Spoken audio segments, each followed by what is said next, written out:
right, we got less than 24 hours until Iditarod 2021 start. I think I have everything ready, but I wanted to take a quick look at kind of stuff that goes in the dog sled. Just in a broad spectrum. We're not going to go into every little detail, but the things that almost every musher is going to have out there. First of all, obviously you got a dog sled. There's many different styles and designs. There's not a right one or a wrong one. I think the most important thing on the sled is that it's something that the musher is comfortable with, having driven all the training gear and used to operating that sled and where everything goes in that sled. There's a few pieces of mandatory equipment that you have to have with you at all times. One of those things is your dog food cooker. The dog food cooker is very simple. It's just a small pot that fits down inside of a bigger pot.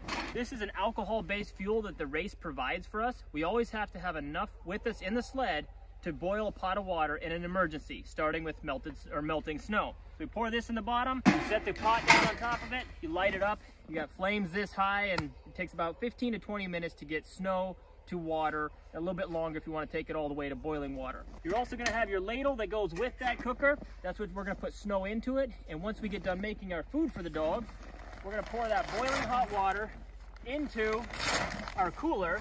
Mine doubles as a seat on my sled here. The cooler is just to keep stuff warm. So we're going to pour the hot water in there along with the dog's meat and fat, like what's in these bags right here. This is something else that everybody's going to have with them. We all sent out about 1,500 pounds of food and supplies along the Iditarod Trail before the race started. But you always have to have at least a day's worth of food for both yourself and your dogs in the sled. The next piece of mandatory equipment we're going to have with us is a sleeping bag and the dog coats for the dog. Whenever we do stop and camp, I need to get a little bit of sleep out there. I'm going to get maybe 45 minutes or an hour each time we stop. Whereas the dogs, if I stop for 4 hours, I'm hoping that they're getting close to 4 hours of sleeping time. So they have a very thick kind of puffy coat that they wear while sleeping, and they also wear those jackets when they're running in cold temperatures. Next piece of mandatory equipment we have is the dog booties. The booties come in different sizes. Many dogs, just like humans, have different size feet, and each individual dog oftentimes wears a bigger bootie on their front feet than they do their hind feet. So you've got to know every single dog's shoe size on your team as well. You also have to have an axe with you at all times and snowshoes. These are pieces of equipment that we don't use all that often, so you'll typically find them buried farther down in the sled, not in that prime location where you can get to something quickly, like, for example, the jackets or the booties or the cooker, things that we're using all the time anyway. Obviously, we're gonna have our personal gear out there. Giant puffy coat, a parka basically, mittens, boots, snow pants, you name it. At any given moment, a musher is probably wearing somewhere in the neighborhood of $5,000 worth of gear. So I don't think we're real designer type people, but we do use equipment and we do use gear, and we spend hundreds, if not thousands of hours out in the cold. So you might as well spend some money on some decent gear. You can't always plan on stopping and building a fire. If an emergency happens, a lot of times your dogs need to be cared for. So you need to be able to stay warm, stay moving, stay functioning, and not have your plan B to curl up in a sleeping bag because you've got to care for a dog team. We're also going to have a small pack of kind of personal gear. And here I've got spare boot liners, socks, base layers for myself, new gloves, face masks, things like that. Also a little bit of cooking equipment for myself. Runner plastic, this is what goes on the bottom. So as we're cruising down the trail, the runner plastic gets abraded or scratched as we go over gravel or dirt or just rough snow. So we're going to be changing that out. It's on a little dovetail. So all we do is pull a pin in the front of the sled, peel that plastic off, slide on the new set. Oftentimes you'll see a musher in a checkpoint with their sled upside down and gear everywhere. If you're wondering what they're doing monkeying around with the bottom of the sled, they're probably changing runner plastic. A few other things that I like to have is I've always got a knife on my person. That's actually this one right here. I better put that back on.